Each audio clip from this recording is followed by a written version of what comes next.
দীর্ঘ অনেক বছর ধরে সোনিয়া আমার দুইটা হাত দুইটা পায়ের দায়িত্ব নিয়ে দিনের পর দিন সব কিছুই করে যাচ্ছে। আর এই কষ্ট আর ভালোবাসায় আমার জীবনটাই ধন্য হয়ে গেল। যেভাবে করে যাচ্ছে এই মানুষটি আমার জন্য এভাবে কেউ করে না। আমার ঘরের যে কাজকর্ম রয়েছে প্রত্যেকটি কাজ দিনের পর দিন কষ্ট করে যাচ্ছে। ঘরের মোটামুটি কাজগুলো খুব সুন্দরভাবে এগিয়ে গেছে। ঘরের ফ্লোরটা ঢালাই দেওয়ার জন্য আমরা প্রস্তুত নিতেছি।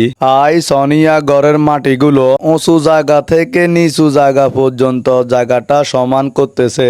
আর এই কষ্ট দেখে আমার অনেক খারাপ লাগে উঠলো। তা করলাম আমার তো হাত পা নাই, আজ যদি হাত পা থাকতো তাহলে সোনিয়ার লগে আমিও এই মাটিগুলো কাটতাম। আর পরেও চেষ্টা করব তাকে একটু হেল্প করার জন্য।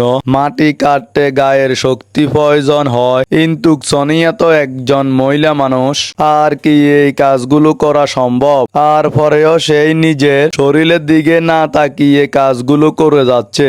আর এদিকে আমার ছোট রাজকন্যাটা আমার আর সোনিয়ার কাজগুলো বসে বসে দেখতেছে। মা বাবার এই কষ্টগুলো সন্তান বড় হলে বুঝতে পারবে। কেন আমি আর সোনিয়া মিলে তাদের জন্য এই ঘরটা তৈরি করতেছি। প্রত্যেকটি মা বাবা তাদের সন্তানদের জন্য একটা ঘরের স্থান আর তাদের ভবিষ্যৎ তৈরি করা দেওয়ার জন্য চেষ্টা করে। আর আজকে আমিও আমার দুইটা রাজকন্যাদের জন্য এত কিছু করতেছি। আমার তো সেই শক্তি নেই মাটিগুলো কেটে অন্য জায়গায় ফেলবো। তাই আমি সোনিয়াকে বারবার দেখিয়ে দিচ্ছি যে জায়গায় মাটির প্রয়োজন ওই জায়গাতে মাটি ফালানোর জন্য।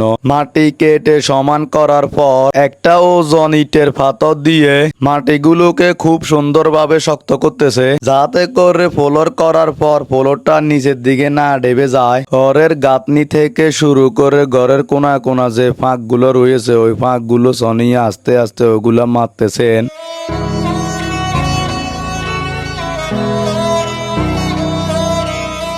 কি আর বলবো এই মানুষটার ব্যাপারে। সকাল 6টা থেকে শুরু করে রাত 12টা পর্যন্ত প্রত্যেকটা সময় ঘরের কাজ থেকে শুরু করে একটা না একটা করে যাচ্ছে।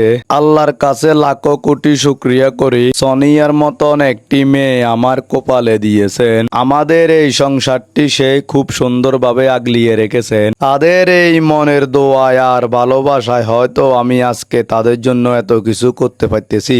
আর আপনারা আমাদের জন্য অবশ্যই দোয়া করবে। আল্লাহ পাক যেন আমাদের এই ছোট্ট সংসারটি সব সময় ভালো রাখে। আর অতি শীঘ্রই আমাদের ঘরের ফ্লোরটি ঢালাই হবে। সবাই ভালো থাকবেন, সুস্থ থাকবেন। আল্লাহ হাফেজ।